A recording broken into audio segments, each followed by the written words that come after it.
우리 이단에 말씀하겠습니다. 구제를 좋아하는 자는 풍족하여질 것이요, 구제를 좋아하는 자는 풍족하여질 것이요 남을 윤택하게 하는 자는 자기도 윤택하여지리라. 남을 윤택하게 하는 자는 자기도 윤택하여지리라. 잠언 11장 25절 말씀, 잠언 11장 25절 말씀. 우리의 기도하겠습니다. 성령 하나님, 성령 하나님, 우리에게 있는 야박하고 인색한 마음을 가져가옵소서. 우리에게 있는 야박하고 인색한 마음을 가져가옵소서. 나누기를 좋아하고 베풀기를 좋아하게 하옵소서. 나누기를 좋아하고 베풀기를 좋아하게 하옵소서. 사람에게 베푸는 자마다 풍족하게 하옵소서. 사람에게 베푸는 자마다 풍족하게 하옵소서. 사람을 윤택하게 하는 자마다 윤택하게 하옵소서. 사람을 윤택하게 하는 자마다 윤택하게 하옵소서. 예수님의 이름으로 기도합니다. 예수님의 이름으로 기도합니다. 아멘. 아멘. 여러분의 선포대로, 기도대로, 간구대로 될 줄 믿습니다. 감사합니다. 제가 우리의 기도 밑에 이렇게 적었습니다. 주석 성경에서는 잠언 11장 25절 상반절을 축복해 주는 이는 자기도 흡족해지고라고 번역합니다. 현대의 성경에서는 잠언 11장 25절 하반절을 남에게 은혜를 베푸는 사람은 자기도 도움을 받을 것이다 라고 번역합니다. 두 번역본을 연결하여 좀 더 풍성하게 번역하면 이웃을 축복해 주는 사람은 자기도 축복을 받고 이웃에게 은혜를 베푸는 사람은 자기도 은혜를 받을 것이다 라고 할 수 있습니다. 그 밑에요, 우리의 기도처럼 이 세상에서 살면서 우리는 이웃을 축복하는 사람입니다. 이웃이 목마를 때 물을 주는 사람입니다. 이웃을 윤택하게 하는 사람입니다. 이것이 우리 삶의 방향입니다. 기독교 초기부터 이런 삶의 방향은 기독교인들에게 강조되었습니다. 지금 끊임없이 하나님이 우리에게 요구하는 것이 얘야 남을 윤택하게 하고 살아라, 얘야 남을 구제하고 살아라, 남을 돕고 살아라. 하나님이 지금 계속 우리에게 그걸 요구하시잖아요. 이단의 말씀도 그렇고. 근데 이제 그러면 이런 것들이 언제부터 있느냐? 성경 말고 지금부터 1900년 전이에요. 우리나라 신라도 생기기 전에 1900년 전, 한 2000년쯤 전에 지금 아리스티데스라는 이 변증가가 있는데 이 사람이 쓴 변증서가 있는데 이게 이제 기독교에 관한 자료를 조사해서 황제께 올린 글이에요. 그 글 중에 일부분입니다. 목사님 읽어주실래요? 그들은 어디를 가나 겸손과 친절을 다합니다. 그들 가운데 거짓이란 찾아볼 수 없으며 서로를 사랑합니다. 그들은 과부를 멸시하지 않으며 고아를 슬프게 하지 않습니다. 그들은 자신에게 공정하게 분배된 것조차도 자신만의 것으로 여기지 않습니다. 낯선 사람을 만나면 집으로 맞아들이고 형제처럼 즐겁게 대해줍니다. 그들 중 가난한 사람이 죽으면 그 죽음을 발견한 사람이 자신의 능력 닿은 대로 장례를 치러줍니다. 만일 그들 중 누군가가 그리스도의 이름 때문에 감옥에 갇히거나 박해받는다는 소식을 들으면 그들 모두는 그에게 필요한 것을 돌보아주고 될 수 있다면 그를 풀려나게 합니다. 그들 속에 가난한 사람이나 궁핍한 사람이 있는데 그들이 여유롭게 도울 형편이 되지 않는다면 2, 3일 금식하여 필요한 양식을 마련해서 가난한 사람을 돕습니다. 오 황제여, 이것이 그리스도인이 살아가는 삶의 방식입니다. 아멘. 이제 이 사람이 황제한테 편지를 쓰는 거예요. 그리고 기독교인이 어떤지 이렇게 해서 쭉 여러 가지 장을 쓰는데 이게 15번째 나오는 거거든요. 15번 장에 이제 이게 나와요. 그러니까 장이 조금씩 해요. 근데 그 뭐라고 이야기하냐면 이 당시에 이렇게 사는 사람들이 없는 거죠.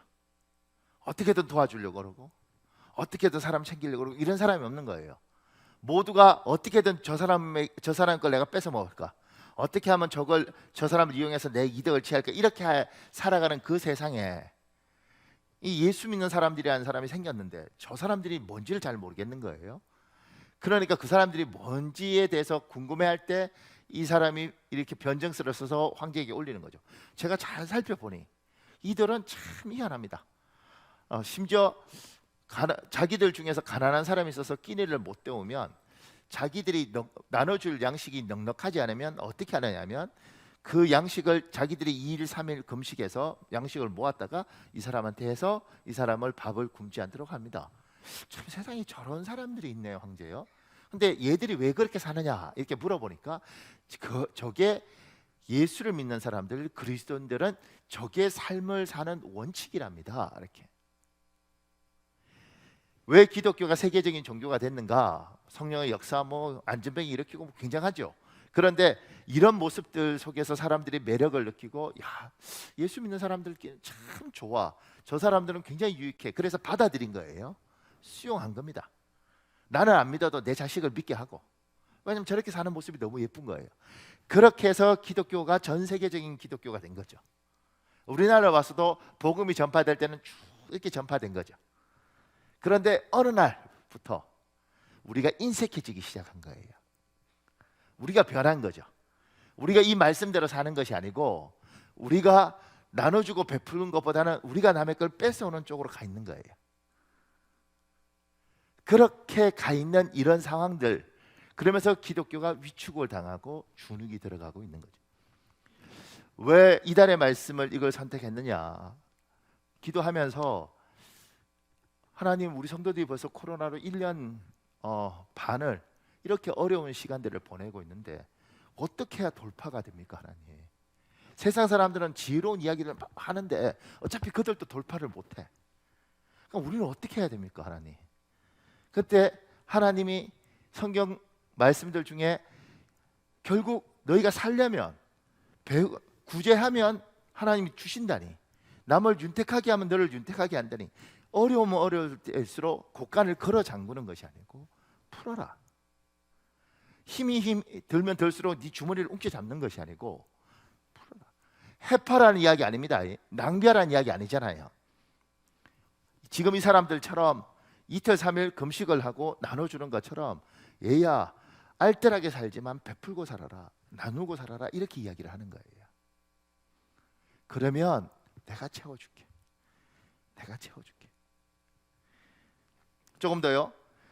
하나님이 우리 삶의 방향으로 이웃을 축복하고 이웃을 윤택하게 만들도록 한 것은 결국 이것이 우리의 삶을 더욱 풍요롭게 만드는 길이기 때문입니다. 이 심의정이라는 분은 기자예요. 국민일보도 있고 뭐 한국경제신문에도 있었고 뭐 이렇게 해서 이 사람이 예수를 믿는지 안 믿는지 잘 모르겠어요. 그런데 이 사람이 쓴 글 중에 이런 글이 있습니다. 목사님, 뭘 도와드릴까요? 이 말만 뿌려도 언젠가 거둔다. 어려운 부탁을 하려던 차에 뭘 도와주면 되겠느냐는 말을 들으면 상대는 예상치 못한 나의 응대에 대부분 크게 감동을 받는다. 내 입장에서는 시간을 줄이려고 말을 요약한 것뿐인데 그런 반응을 보게 되니 말을 내뱉음과 동시에 정말 돕자는 마음이 생겼다. 남을 도울 자리에 있다는 것도 어떻게 보면 감사한 일 아닌가. 그래서 나는 업무상 누군가를 만날 때 지위고하를 막론하고 뭘 도와드릴까요를 의식적으로 쓰곤 한다. 안부 인사를 물을 때 뭐 필요한 거 있어? 내가 도울 일이 있나?가 예사다. 그런데 도울 일이 있든 없든 내가 먼저 손을 내미는 것을 원칙으로 삼은 뒤 예상치 않게 남에게 도움을 받는 일이 많아졌다.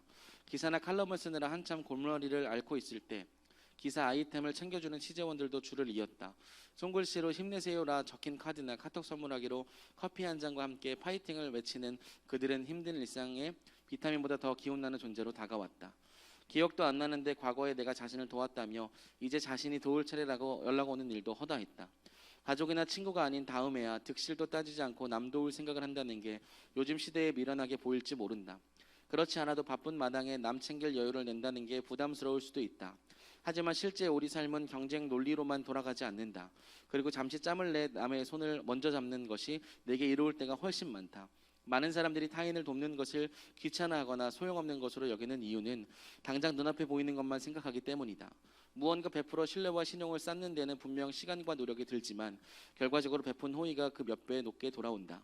세계적 베스트셀러 작가 애덤 그랜트는 기브 앤 테이크라는 책에서 강하고 독한 자가 모든 것을 가져간다는 우리 사회를 지배해온 성공에 대한 고정관념을 깨고 바쁜 와중에도 누군가를 돕고 지식과 정보를 기꺼이 공유하며 남을 위해 자신의 이익을 양보하는 사람, 즉 기버가 성공 사다리의 맨 꼭다기에 차지한다고 썼다.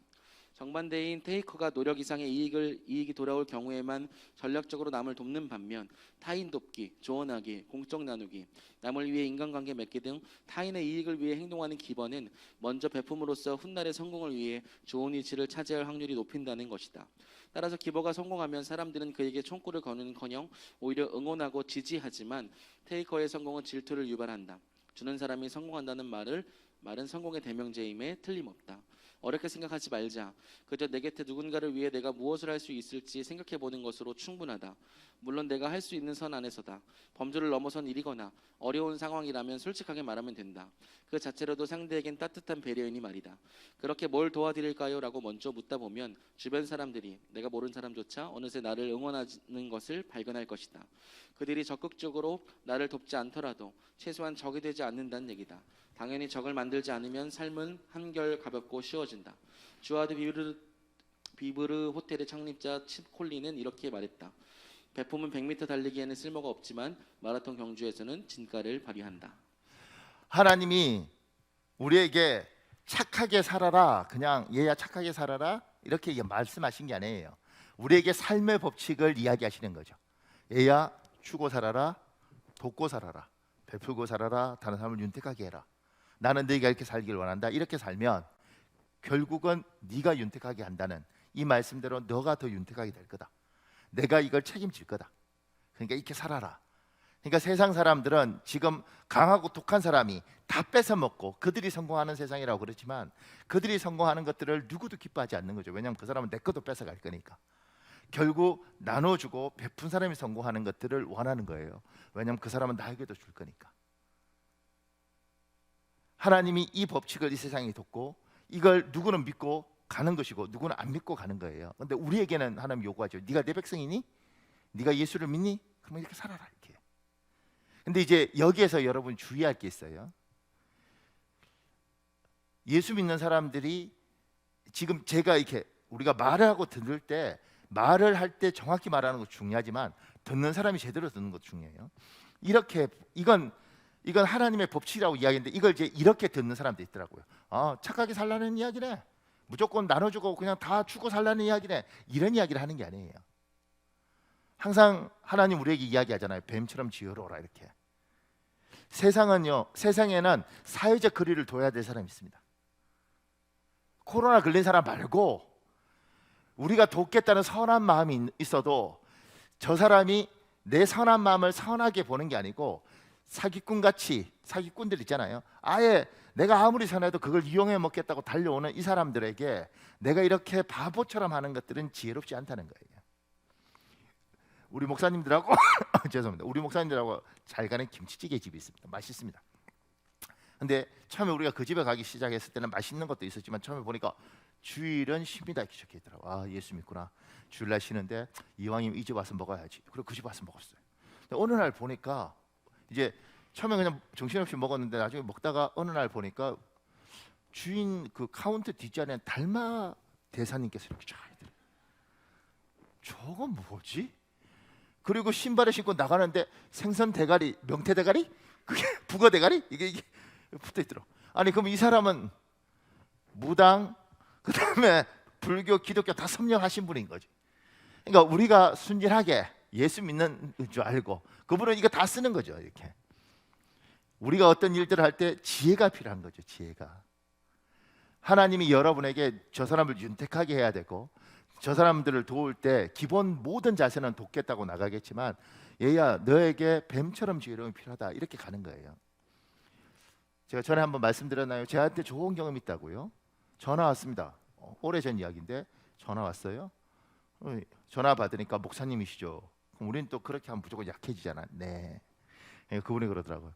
목사님 제가 이 카드 회사에 들어온 지 얼마 안 됐는데 이번 달에 실적이 없습니다. 목사님 이거 꼭 그냥 이렇게 이름만 올려주시면 연회비 이런 거 안 내도 된대. 다 면제시킨대. 그래서 그래도 내가 목사인데 저 사람 다 알고 전화했는데 알겠다고 그랬어요. 그래서 뭐 가르쳐주고 그리고 진짜 카드가 왔더라고요. 그래도 뭐 쓸 일도 없고 저는 이제 이렇게 하나인가 두 개인가 이렇게 딱 쓰고 있거든요. 그러니까 그 다음에는 이제 뭐 그래도 관심 없었는데 나중에 보니까 통장에서 연회비가 10,000원이가 나가던데. 그래서 내가 이거 뭐 웃긴 사람이네. 그리고 그냥 말았어요. 뭐 그냥 10,000원인데 뭐 이러고. 근데 한참 있다가 나중에 또 전화가 왔어요. 목사님 카드 안 쓰셨더라고요. 이렇게. 아는가 보죠. 내가 나는 원래 오래전부터 쓰던 카드가 있어서 나는 필요 없다고 말씀드렸잖아요. 근데 목사님 카드 안 쓰시면 제가 이렇게 한 것들이 의미가 없어집니다. 얼마 이상 서 주셔야 됩니다. 이러더라고. 제가 그때 생각을 했어요. 사회적 거리를 둬야 될 사람. 코로나만 두는 게 아니에요. 이렇게. 그러니까 여러분과 저희가 이 땅을 살아갈 때 우리의 삶의 기본 자세, 모든 이 땅의 사람들은 저 사람 통해서 내가 뭘 빼먹지? 저 사람 어떻게 이용해 먹지? 이렇게 갈 때 우리는 기본적으로 사람에게 접근할 때 내가 저 사람에게 도움이 됐으면 좋겠다. 어떻게 하면 저 사람을 내가 윤택하게 했으면 좋겠다. 저 사람에게 내가 은혜를 베풀 수 있으면 좋겠다. 이렇게 접근하는 거예요. 이렇게 접근을 하지만 이 접근에 지혜가 필요하다고 이야기하는 거죠. 근데 분명한 건 이 자세를 가지고 접근을 해야 된다는 거예요. 이게 쉽지 않지만 이 쉽지 않은 자세를 가진 사람들이 예수 믿는 사람들이고, 이 사람들을 보면서 사람들이 참 저 사람들 정말 도움이 되는 사람들이구나, 예수 믿는 사람들은 유익한 사람들이구나, 예수 믿는 사람하고 있으면 우리가 윤택해지는구나, 이게 전도이고 이게 복음이란 말입니다. 이게 예수가 어떤 분인지 보여주는 거라고요. 그러니까 여러분이 지금까지 어떻게 사셨든 지금 우리가 이 어려운 시간들을 보낼 때 하나님의 방법대로 살면 하나님이 긍휼을 베푸실 텐데, 사람들을 만날 때 저 사람을 내가 윤택하게 하겠다, 내가 저 사람을 돕겠다, 사회적 거리를 둬야 될 사람도 있겠지만 기본적으로 이 자세를 가지고 살아가시길 예수님 이름으로 축복합니다. 조금 더요. 그 밑에요. 창세기 2장에 인류 최초의 부부 아담과 하와가 등장합니다. 인류 첫 부부는 행복하게 잘 살았을까? 성경은 이들 부부 사이에 대하여 우리에게 많은 정보를 제공하지는 않습니다. 명확한 것은 잠언 11장 25절 말씀처럼 서로를 윤택하게 만들려고 노력했다면 분명히 부부의 삶은 윤택했을 것입니다. 우리가 윤택하게 해야 할 가장 가까운 이웃은 부부입니다. 우리가 은혜를 베풀 최우선 순위의 이웃은 부부입니다. 창세기 2장 18절 20절 있습니다. 여러분 읽으십시오. 시작. 여호와 하나님이 이르시되 사람이 혼자 사는 것이 좋지 아니하니 내가 그를 위하여 돕는 배필을 지으리라 하시니라. 아담이 모든 가축과 공중의 새와 들의 모든 짐승에게 이름을 주니라. 아담이 돕는 배필이 없으므로. 지금 돕는 배필이라고 이야기를 하잖아요. 우리가 누군가를 도우면 그 누군가를 윤택하게 하면 나도 윤택하게 만들어준다고 주께서 약속하셨는데, 누굴 윤택하게 할 것인가? 우선순위. 그 우선순위의 가장 우선순위는 내 가족이고, 내 가족 중에 내 아내, 내 남편인 거예요. 이게 우선순위인 거예요. 이게 성경적인 우선순위입니다. 그러면 누굴 윤택하게 할까? 내 남편을. 누굴 윤택하게 할까? 내 아내를. 이게 우선입니다. 누굴 윤택하게 할까? 옆집 아저씨를, 옆집 아줌마를. 이게 아니라는 거예요. 누굴 윤택하게 할까? 자식을. 이게 아니라는 거예요. 먼저 내 남편을, 먼저 내 아내를.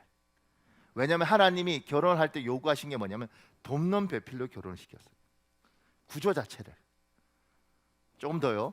그 밑에요. 결혼할 때 정략적으로 결혼하는 사람도 있고, 주체할 수 없는 사랑이라는 감정 때문에 결혼하는 사람도 있습니다. 그런데 결혼의 분명한 목적은 모두가 자기의 삶을 윤택하게 만들기 위하여 결혼합니다. 그런데 성경에서 결혼의 목적을, 결혼 대상을 윤택하게 만드는 것이라고 말씀합니다. 하나님은 하와를 아담에게 아내로 주시면서 돕는 배필로 주셨습니다. 하와가 아담을 윤택하게 만들면 하와도 말씀대로 윤택해지는 것입니다. 지금 이 세상의 결혼 방식은 뭐냐면, 내가 저거하고 결혼하면 내한테 굉장히 도움이 되겠지, 얘를 통해서 내가 굉장히 많은 이익을 얻겠지, 그래서 결혼하는 거죠. 그래서 예쁜 거 하고 결혼하고, 키 큰 거 하고 결혼하고, 돈 많은 거 결혼하고, 똑똑한 거 하고 결혼하고, 멍청하면 결혼 안 하고, 못나면 결혼 안 하고, 이렇게 가는 거잖아요. 우리 다 그렇게 결혼하지 않았나요? 우리 다 그렇게 결혼했어요. 왜냐면 성경에서 우리한테 가르친 게 있나? 우리는 들어본 적도 별로 없고, 그러니까 기본적으로 우리는 우리의 유익을 위해서 보고, 요거하고 결혼하고 살면 인생 도움 되겠다, 이렇게 해서 선택을 한 거죠. 요거 선택했다가 요거보다 돈 많고 잘생기고 키 크고 이러면 요놈 선택하고, 이렇게 왔잖아요. 미안합니다. 일반적으로 우리 교회는 아닐지 모르지만 사람들 그렇게 결혼하는 거잖아요. 근데 성경은 뭐라고 요구를 하냐면, 하나님이 결혼을 만들면서 어떻게 요구를 했냐면, 이 사람과 이 사람에서 이 사람한테 이야기하는 거예요. 얘야, 얘가 부족하긴 하지만, 그것도 좀 모자라고 얘기하니 부족하긴 하지만 네가 가서 얘를 좀 도와줄래? 그래서 얘를 윤택하게 만들어 줄래? 그럼 너도 윤택하게 지니까 좀 힘들더라도 네가 가서 좀 도와주면 어떻니? 이렇게. 참고로 이거 오해하면 안 될 게, 제가 이거 잘못 이해하면, 제가 만났던 성도들 중에 제가 왜 그분하고 결혼했어요? 너무 불쌍해서 적선하는 심정으로 결혼했어요. 뭐 이런 여자분들이 있더라고. 우리 예수 믿는 사람들 중에. 제 모교에도 있고. 그러니까 그렇게 결혼하라는 이야기를 하는 게 아니고요. 하나님이 우리에게 결혼을 할 때 여기와 여기를 결혼시킬 때 기본적인 자세가 세상 사람처럼 저걸 빼먹어야지 이런 것이 아니라 내가 이 사람을 도와주면 이 사람이 잘 될 것 같은데 이렇게 도와줘야겠다 이런 마음으로 결혼한다는 거예요. 하나님이 때론 그걸 부탁하기도 하고. 목사님 그렇게 결혼한 부부가 있습니까? 있더라고요. 그 밑에 보세요. 이번에 이제 뭐 뉴스원 그게 이런 기사가 나왔더라고요. 차범근은 먼저 아내에게 미안한 마음이 크다며 결혼할 때부터 난 경제적으로 어렵고 아내는 여유가 있었다. 내가 축구만 할 수 있도록 도와달라고 부탁했고 아내는 승낙했다. 성공하기까지 많이 희생하고 도와줬다 라고 밝혔다. 그는 선수 생활을 마치고 보니까 그 모든 순간이 고맙게 느껴지더라 라며 아내만 고생했던 게 아니고 가족 전체가 그랬다. 모든 게 내 위주로 돌아가야 했으니까 라고 덧붙였다. 만나서 이틀인가 3일 만에 프로포즈를 했답니다. 그 프로포즈가 이건 거죠. 나 축구 잘할 수 있도록 좀 도와주면 안 되겠냐. 아주 성경적이에요. 그래서 이 여자분이 그래 도와줄게 이렇게 결혼했다는 거지. 여러분과 지금 제가 이걸 들으면서 분노할 수 있죠. 그럼 너는 인생이 없니? 네 인생은 뭐가 되니? 근데 도와줬잖아요. 그리고 정말 이 사람을 윤택하게 만들었잖아요. 지금 차범근 씨가 69인가? 그런데 지금 이 부인을 보고 누가 불행하다고 이야기를 하나요? 누가 네가 쓸데없는 인생을 살았다고 이야기하나요? 그리고 이 차범근 씨가 이렇게 말하던데요. 지금 그래서 자기가 잘한대. 뭐 이 부인한테 확인해야겠지만 자기가 잘하려고 그러고 있대. 여기가 여기를 도와서 윤택하게 만드는. 하나님이 결혼 제도를 결혼하는 것들을 만들면서 우리에게 부부 사이에 대해서 세상과 달리 내가 저거 결혼해서 내가 저거한테 도움을 구해야지. 근데 결혼해서 살았는데 도움을 다 받았어. 더 이상 받을 게 없어. 뭐 어떡할까? 버릴까? 제가 도움이 되나? 그럼 얘가 버리고 정리하고 얘한테 결혼해야지. 이런 구조가 아니더라는 거지. 성경 하나님이 얘야, 쟤 가서 좀 도와줄래? 네가 도와주면 제가 잘 될 텐데 잘 되면 너도 잘 되는 거다. 내가 그렇게 만들어줄게. 지금 좀 부족해도 좀 연약해 보여도 네가 가서 도와주면 그러면 잘 될 텐데. 그 밑에요. 돕는 히브리어 에제르입니다. 영어 단어로 에센셀의 어근입니다. 필수적인, 극히 중요한, 본질적이란 뜻입니다. 없어서는 안 된다는 의미입니다. 예를 들면 필수 아미노산은 결핍되면 사망에 이를 수 있는 아주 중요한 아미노산입니다. 있으면 좀 도움이 되고 없으면 그만인 아미노산이 아닙니다. 돕는 배필은 필수적인 배필입니다. 없으면 죽는다는 거죠. 필수 아미노산처럼. 있어도 되고 없어도 되는 게 아니라 돕는 배필은 필수적이라는 거예요. 그 밑에요. 돕는 배필에 대한 오해. 어떤 여자 학생이 질문했습니다. 여자는 남자의 시다발입니까? 이 여자 이 이야기를 한 분은 청소년한테, 교회 청소년들한테 이렇게 그 성교육을 가르치러 다니는 분이에요. 남자, 여자, 하나님의 창조의 질서 뭐 이런 걸 가르치는 여자분인데, 그분이 이 가르치는데 여자의 하나가 열받은 거죠. 돕는 배필? 그럼 남자를 도우라고? 그럼 우리 여자는 남자의 시다발입니까? 이렇게 물었다는 거예요. 이 강사는 너무 놀랬대. 그러면서 생각해 보니까 자기도 옛날에 그렇게 했던 것 같더래. 제가 그 밑에요. 어떤 여자 중학생의 질문에 대한 답변. 남자와 여자는 둘 다 하나님의 형상입니다. 모든 사람은 서로 돕고 살아야 합니다. 돕는 배필은 남녀 관계에 관한 것이 아니라 부부 관계에 관한 말씀입니다. 우리 창세기 1장 27절인데 그 주석 성경이 있습니다. 주석 성경을 여러분 읽어볼래요? 시작. 하나님께서는 이렇게 당신의 모습으로 사람을 창조하셨다. 하나님의 모습으로 사람을 창조하시되 남자와 여자로 그들을 창조하셨다. 지금 여러분과 제가 알아야 될 게 하나님의 모습으로 여러분을 창조한 거예요. 하나님의 형상. 요건 신학적으로는 굉장히 이제 학문적인 용어입니다. 이마고 데이라는 요 단어는 굉장히 뭐 설명이 많아요. 그런데 제가 그 밑에 하나님 형상이란 말이 좀 어려우니까 하나님의 모습으로 여러분을 만들었어요. 그러니까 남자든 여자든 하나님의 모습이에요. 무시당할 수 없는 굉장히 존중받는 것이 여러분과 제가 가진 이 모습이에요. 하나님의 모습, 하나님의 모습으로 우리를 만드셨어요. 그리고 그 하나님으로 모습으로 만든 사람을 하나님이 결혼을 시키신 거죠. 그리고 결혼시킬 때 이 돕는 배필이라는 건 부부 사이에 돕는 배필이 되는 거예요. 여자는 모든 남자의 돕는 배필이 아니에요. 남자는 모든 여자의 돕는 배필이 아니고 결혼 안에서 내 안에 오직 한 사람, 내 남편 한 사람, 이 사람의 돕는 배필이에요.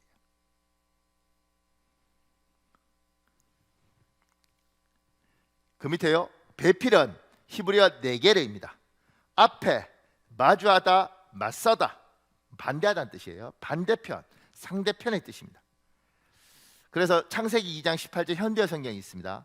그 다음 주소 성경인데 이거 다 여러분 읽어볼래요? 시작. 여호와 하나님께서는 사람이 혼자 있는 모습이 보기에 좋지 않구나. 짝이 없이는 바로 설 수도 없을 테니 저 사람의 짝을 만들어야겠다. 그래야 저 사람이 바로 살아갈 수 있겠지 하고 말씀하셨다. 주 하느님께서 말씀하셨다. 사람이 혼자 있는 것이 좋지 않으니 그에게 알맞은 협력자를 만들어 주겠다. 요 현대어 성경이라는 성경을 번역한 팀들이 참 재밌는 팀들이에요. 사람은 혼자 있는 모습이 보기에 좋지 않구나. 짝이 없이는 바로 설 수 없을 테니 짝을 만들어야겠다. 그래야 저 사람이 바로 살아갈 수 있겠지. 이렇게 우리가 한자 보면 사람 인자 이렇게 쓰잖아요. 혼자서는 바로 쓸 수 없어서 사람은 이렇게 남녀가 이렇게 받쳐야 된다 이렇게 한자 하는 사람들이 설명하잖아요. 그거하고 똑같이 그런 영향을 가지고 성경을 해석했던 것 같아요. 혼자서는 바로 쓸 수 없으니 돕는 배필을 통해서 이렇게 받쳐서 둘이 바로 살아갈 수 있도록 하겠다. 그리고 이 돕는 배필에 대해서 여기에 어떻게 되냐면 알맞은 협력자 이렇게 돼 있잖아요. 영어로 수트볼이에요. 적당해요. 여기에 너무너무 적당한 사람. 모든 남자에게 적당한 여자가 아니고 요 남자에게 적당한 여자, 요렇게 하나님이 만들었어요. 근데 조금 더 재밌는 건 그 밑에 결혼은 완벽한 남편이 완벽한 아내를 선택하는 것이 아닙니다. 결혼은 부족한 남편이 부족한 아내를 만나서 서로의 부족 부분을 채워주고 서로 도와주며 사는 것입니다. 나를 정말 도와줄 수 있는 사람은 내가 보는 것을 보는 사람이 아니라 내가 보지 못하는 것을 보는 사람입니다. 내가 할 수 있는 것을 하는 사람이 아니라 내가 하지 못하는 것을 하는 사람입니다. 그래서 하나님은 우리에게 남편과 아내를 허락하실 때 나와 반대 성향인 사람을 선택하게 하십니다. 배필이 반대편한 뜻이 있다고 이야기하잖아요. 네게르가. 그러니까 하나님이 우리를 결혼시킬 때 어떻게 결혼시키냐면 세상 사람도 그렇게 선택을 해요. 부족분을 채우려고 그래요. 하나님은 이쪽이 외향적이면 이쪽이 내성적이에요. 이쪽이 약간 우유부단하면 이쪽이 결단력이 이렇게 결혼을 시킵니다. 그러니까 우유부단할 때 결단해버리는 거죠. 여기는 그냥 있는데 여기는 내성적이라 잘 안 나가는데 외성적이니까 나가는 성격을 얻는 거예요. 그래서 나는 이게 부족한데 이걸 채우는 거죠. 이렇게. 그래서 결혼시켰고, 그리고 여러분이 자세히 보면 예수를 믿든 안 믿든 보통은 결혼을 이런 식으로 하는 구조가 가 있습니다. 그래서 내 아내나 내 남편은 나하고 가만히 보면 굉장히 다른 사람이 있어요. 여기는 규모 없이 돈을 쓰면 여기는 굉장히 아주 그냥 쫌생이처럼 돈을 쓰는 이런 구조들이 있어요. 둘 다 같이 쓰면 거지 되는 거예요. 그러니까 자기가 이렇게 쓰다 보니까 이런 사람을 자기도 모르게 선택하는 거예요. 그래서 서로 간에 보완을 이렇게 하는 거예요. 그러니까 살아가는 거죠. 이렇게. 하나님은 우리에게 아주 적당한 배필을 붙이는데 똑같은 사람을 붙이는 게 아니고 다른 종류의 사람을 붙여요. 불편합니다. 성향이 달라요. 근데 서로 잘 맞추면 놀랍도록 도움이 됩니다. 왜냐하면 내가 못 보는 걸 보고 내가 생각 못하는 걸 생각하고 내하고 다른 관점에서 보니까 이걸 수용하면 굉장히 도움이 되는데 이걸 서로 정죄하고 나무라기 시작하면 갈라서야 되는 거예요. 같이 못 살아요. 그래서 또 하나님이 이렇게 결혼시켜 놓고 이 속에서 우리는 무조건 산다. 우리는 결혼하면 끝을 보는 거다. 내 인생에서 당신밖에 없다. 이런 관점으로 결혼하잖아요. 이렇게 결혼하고 나면 이혼할 수 없으니까 같이 살아야 되고, 같이 살다 보면 이 어떤 사람은 항상 치우쳐 있는데 이 모난 성격이 이 반대편 성격하고 이렇게 해서 중화가 됩니다. 다듬어지고 깎여지고. 요 밑에 재밌는 글이 있습니다. 목사님 읽어줄래요? 꿈만 같은 결혼식을 마치고 행복한 신혼여행을 다녀온 후 신혼집에서 두 사람이 처음으로 겪게 되는 갈등이 집안일이다. 결혼 전엔 데이트하고 각자의 집으로 갔기에 좋은 모습으로 만나서 좋게 헤어져 갈등이 크지 않았다. 결혼 후에는 집에서 함께 보내는 시간의 대부분이 가사에 관련된 일이다. 관계보다는 일로 더 많은 시간을 보낸다. 그러다 보니 일로 인한 갈등이 두 사람을 어렵게 할 수 있다. 가사는 직장 업무와 다르게 끝이 없다. 사람에 따라 가사의 강도가 더 요구될 수도 있다. 그래서 연애 때는 알 수 없었던 가사에 대한 태도로 갈등이 생기게 될 수 있다. 갈등의 요소가 크게 될 수 있는 가사에 대해서는 두 사람이 구체적으로 분담하는 것이 좋다. 특히 남자들에게는 가사라는 것이 생소할 수 있고 맞벌이일 경우에는 같이 일을 하고 집으로 오기에 가사에 대한 분담은 구체적일수록 좋다. 먼저는 가사에 대한 목록을 작성하라. 그리고 매일 한 일, 일주일에 한 번 할 일의 기간별로 정리하라. 설거지는 매일 하는 일이 될 것이고 분리수거는 일주일에 한 번 하는 일이 될 것이다. 목록이 정리되었으면 각각의 일에 대해 혼자 할 것인지 함께 할 것인지를 적으라. 예를 들어 장을 보는 것은 함께 할 수 있으니 두 사람의 이름을 적고 화장실 청소는 혼자 하는 것이 편하니 한 사람의 이름을 적는 것이다. 서로 논의해서 할 수 있는 만큼의 일을 정하고 정리된 목록은 잘 보이는 곳에 붙여놓으라. 자신이 할 일을 익숙하게 하기까지는 시간이 걸릴 것이다. 적응되어 할 수 있을 때까지 기다려주고 무엇보다 중요한 것은 못하더라도 비난하거나 강요하지 않는 태도다. 상대가 할 수 없는 상황이면 배려해주는 자세가 제일 중요하다. 신혼 때 나는 남편이 집안일을 알아도 도와주기를 바랐다. 그러나 말하지 않으면 하지 않는 모습을 보며 화를 냈었다. 왜 나를 도와주지 않는다며 말이다. 남편은 무엇을 어떻게 구체적으로 도와줘야 하는지 알려달라고 요청했다. 정말 모르겠다고. 그 후로 나는 매번 아주 구체적으로 요청했고 나중에는 집안일을 나누어 하게 되니 편해졌다. 출산을 육아를 할 때는 이전보다 더 많은 일이 생겼고 더 힘들어졌다. 끝이 없는 집안일로 지치기 일쑤였다. 그러다가 문득 생각했다. 왜 나는 매일 정리를 하지 않으면 불안하고 힘든 걸까? 친정 식구들의 영향이 컸다. 친정 식구들은 항상 정리하고 쓸고 닦지 않으면 편하게 쉬지 못했다. 친정 식구들처럼 정리하지 않으면 쉬지 못하는 내가 너무 안쓰러웠다. 그리고 그렇게 살고 싶지 않았다. 매일 정리하고 자던 습관을 조금씩 내려놓았더니 정리하지 않아도 잘 수 있게 되었다. 며칠 동안 청소하지 않아도 괜찮았다. 나는 집안일보다 남편과의 관계를 더 중요하게 여겼고 집안일에 대한 부담을 내려놓으니 마음이 편해졌다. 집안이 정리되지 않아 불안하면 자신의 마음을 먼저 돌보라고 말해주고 싶다. 그리고 부부가 구체적으로 가사를 잘 분담해서 해볼 것을 권한다. 잘 않는데도 괜찮다. 집안일보다 중요한 것은 두 사람이다. 서로를 여유 있게 봐주고 함께 집안일을 해보라. 깨끗한 하우스보다 따뜻한 홈이 더 중요하다. 그 밑에요. 배우자는 나와 반대 성향인 경우가 많습니다. 서로 도우면 큰 시너지 효과가 있습니다. 반대로 서로 정죄하면 결국 함께할 수 없습니다. 배우자는 나와 반대 성향인 경우가 많습니다. 그것을 통해 하나님은 나를 변화시키고 다듬어 가시고 성장시킵니다. 그리고요, 성경은 배우자의 성공은 배우자만의 성공이 아닙니다. 둘이 함께 성공하는 것입니다. 창세기 2장 24절에 있습니다. 여러분 읽으십시오. 시작. 이러므로 남자가 부모를 떠나 그의 아내와 합하여 둘이 한 몸을 이룰지로다. 성경은 항상 둘이 합쳐서 한 몸이 되고 한쪽을 윤택하게 한 이가 결국은 같이 윤택해지는 거예요. 내 남편이 과장이면 나는 과장 마누라고, 내 남편이 부장이면 내가 부장 마누라가 되는 거예요. 여기의 성공은 여기가 같이 있는 거죠. 그리고 이것들에 대해서, 이 성공에 대해서 나눠주고 함께 감사할 줄 알아야 되는 겁니다. 그러니까 적당한 배필로 여러분이 도울 사람은 이 고마움을 알 수 있는 사람을 하나님 선택해야 되는 거죠. 고마움을 모르는 사람을 선택하면 안 되고, 감사를 모르는 사람을 선택하면 안 되고, 이 고마움을 아는 사람에게 선택을 해서 하나님의 뜻대로 내가 도와서 윤택하게 만드는 겁니다. 이게 여자가 남편을 도울 수도 있고, 저는 반대로도 생각합니다. 여자를 남자가 도울 수도 있습니다. 어쨌든 둘은 하나이고 운명 공동체이고, 한 사람이 한 사람을 도와서 이 사람이 잘 되면 그 열매를 같이 먹는 겁니다. 그러니까 어떻게든 이 사람을 성공시켜라. 가정의 위기 때문에 저한테 온 어떤 집사가 있었어요. 제가 그 집사한테 해준 말이 있습니다. 어떻게든 이 결혼을 성공시켜라. 그것이 너의 사명이다. 목사님, 도장 찍고 갈랐을 수도 있다. 그런데 그러고 나면 다 아프다. 잘못된 선택이었다면, 정말 하나님의 뜻이 아니었다면 어떡하겠냐. 하나님이 꼼짝없이 갈라서게 할 거다. 그런데 그렇지 않다면, 하나님이 네가 기도하고 간구했고 하나님이 너에게 주신 가정이라면, 그렇다면 어떻게든 성공시켜라. 그게 너희가 성공하는 길이다. 이렇게 이야기를 했죠. 지금 그 이야기 듣고 그거 성공시키기 위해서 아주 피눈물을 흘리고 있습니다. 안쓰럽기도 하고 안타깝기도 하고. 조금 더 그 밑에, 나를 축복해 주는 사람과 다투는 것 아닙니다. 나를 윤택하게 만드는 사람과 싸우는 것 아닙니다. 그런데 부부 싸움을 합니다. 부부 싸움의 가장 큰 잠재적 원인은 화법입니다. 간단하게 말하면 말버릇입니다.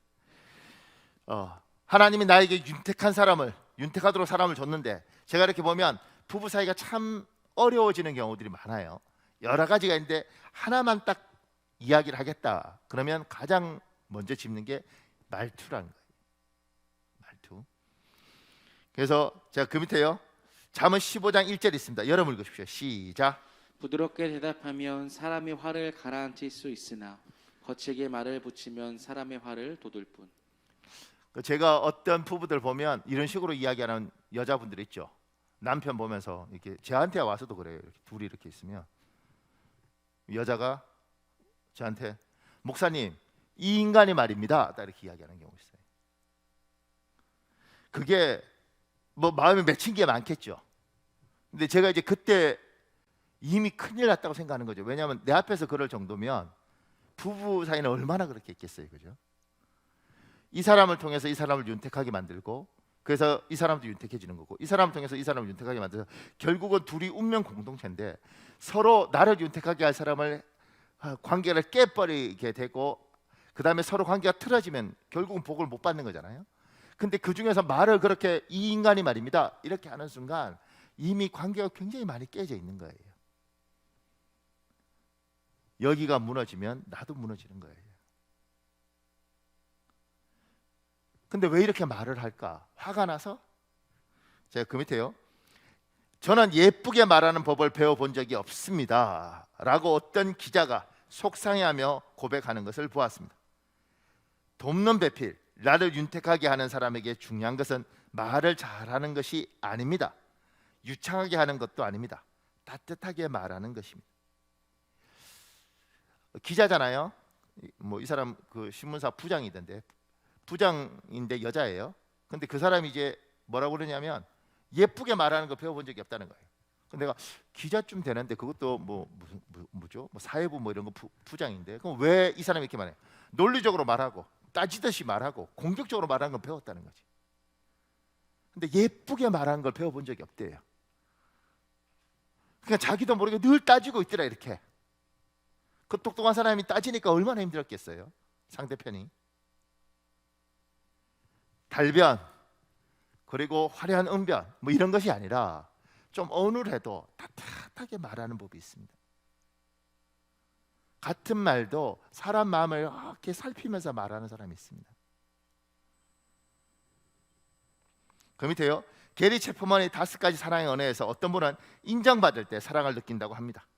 나를 윤택하게 하는 사람에게 인정해 주는 말을 해 보십시오.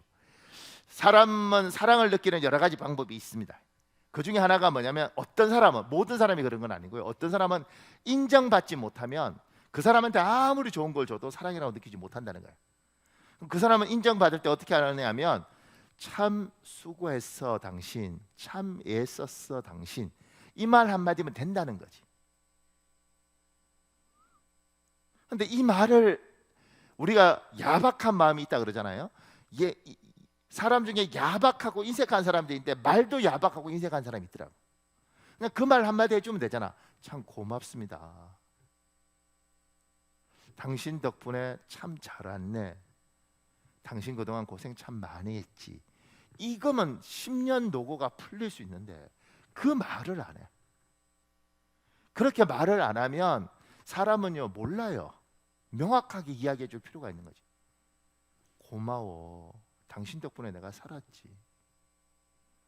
그 말이면 된다고. 근데 이런 걸 배워본 적이 없으니.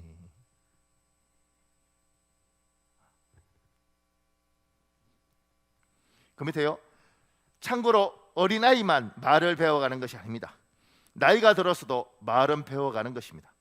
가만히 있으리나 인경분에 능한 사람이 아니라 사람의 마음을 깊이 배려하고 살피면서 말하는 분이 있습니다. 우리 주변에 예쁘게 말하는 분을 잘 관찰하고 배워가십시오. 말은 어린아이만 배우는 게 아니에요. 나이가 들어도 배우더라고. 그러니까 우리 주위에 말을 예쁘게 하는 사람도 있습니다. 이게 잘 보고 언어도 변해가는 거잖아요. 표현도 변해가는, 그러니까 배우는 겁니다. 제가 얼마 전에 재밌는 경험이 있었는데,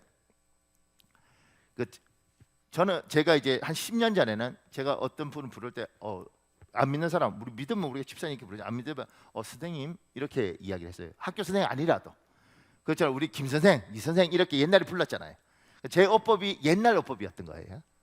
근데 어떤 분이 그러다고, 아니 뭐 학교 선생님도 아닌데 왜 선생님이라고 불러요? 그래서 내가, 그렇다고 김씨 이씨 그럴 수도 없잖아. 그러니까 안 믿는, 모르는 사람이 이렇게 부를 때 그냥 김 선생님 이렇게 불렀는데, 그거 한국에 이제 그런 말 안 쓴다는 거예요. 그래서 그럼 어떻게 불러야 될까 이렇게 보니까 요새 아이들처럼 누구님 뭐 이렇게 해서 그냥 이름에다 뒤에 님자 붙이고 뭐 이러더라고요.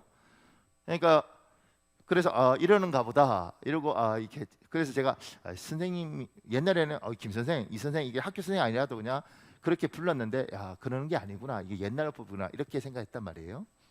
근데 얼마 전에 제가 목사이고 학자예요. 대학 교수이고 뭐 이렇게. 근데 그분하고 이제 같이 밥을 먹는데 이제 반찬이 부족했던 거죠. 그러니까 이분이 이제 여기도 뭐 외국에서 한 10년 이렇게, 영국에서 10년 넘게 공부하고 이렇게 와서 어법이 좀 다르죠. 근데 이분이 그러더라고, 식당에서 이렇게, 우리 그럼 식당에서 반찬 부족하면 뭐라 그러냐면 이모 뭐 이러잖아요. 언니 뭐 이렇게. 이분이 그러더라고, 저 선생님 이러더라고. 그러니까 오냐고. 나도 놀랬어. 내가 10년 전에 고친 걸 이분이. 더 재밌는 건 그렇게 부르니까 오네요. 그러니까 더 크게 되잖아요. 저 선생님 이렇게. 우리가 말을 할 때 이제 주위의 사람들이 이렇게 보면, 야 참 우리 장로님은, 또 우리 권사님은 참 말을 예쁘게 하네. 야 저렇게 말하는 걸 나도 해야겠다. 뭐 이렇게 갈 수 있잖아요. 우리 김 집사님은 참 말도 예쁘게 하네. 저도 옆에 있는 목사님들 보면서 이렇게 봐요.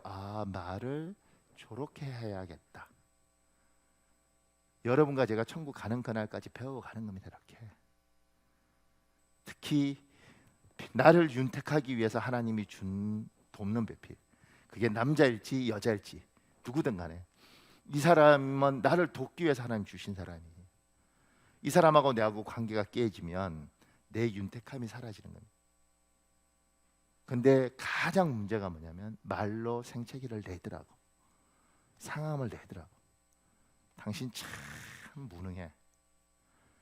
그 말이면 그날 저녁에 그 남자가 집에 들어오는 거 보면 그 사람 성인 군자인 거예요. 견딜 수 있겠냐고. 그렇게 말을 해놓고 내가 견디겠냐고. 참 내가 미쳤지, 왜 당신하고 결혼했을까. 그게 뭘 남겠냐고. 아니 도장 찍겠다고 작정하고 다 준비해놓고 그 말하고 찍으면 상관없지. 근데 그게 아니고 하나님이 우리에게 어떻게든 성공시키라고 그렇게 주신 가정이면 속이 많이 상해도 어떻게 해야지 우리가 같이 살 수 있을까, 그 고민을 하는 거죠. 그래서 같은 말도 어느래도 따뜻하게, 그리고 이 사람을 보듬어서 이 사람이 날 못 도우면 내가 이 사람을 도와서 이 사람을 세워서, 이 사람이 과장에서 부장되면 내가 부장 마누라가 되든 아니면 부장 남편이 되든, 이 사람이 이사가 되면 내가 이사 마누라가 되든 이사 남편이 되든 이렇게 성공시켜가는 거예요. 그러면 하나님 그러신 거예요. 얘가 윤택해지면 그걸로 네가 윤택해지는 거다. 사랑하는 여러분, 우리 한 10분 정도 기도할 한데 하나님이 여러분에게 오늘 어떤 말씀을 주십니까? 우리는 이미 2000년 전부터 사람들을 돕는 쪽으로 방향을 정하고, 그게 하나님의 사람들이 살아가는 삶의 방식이었습니다. 누굴 가장 먼저 도울 것인가? 바로 내 옆에 있는 내 아내, 내 남편이 가장 먼저 도와야 될 우선순위 최상위에 있는 사람입니다. 하나님이 도우라고 돕는 배필을 주셨고, 나는 이 사람을 도와서 윤택하게 하면 내가 윤택해지는 겁니다. 하나님, 나에게 도울 수 있는 힘을 주시고, 무엇보다도 만약 우리 관계가 언어 때문에 깨져 있다면 하나님 나에게 복된 언어로, 하나님 나에게 학자의 혀를 주셔서 우리의 인생을 바꾸어 주시옵소서. 이제 주여 한번 간절히 부르고 우리 10분 정도 기도하겠습니다. 주여, 아버지 하나님 여호와여 도와주십시오. 아버지 하나님 여호와여 도와주십시오.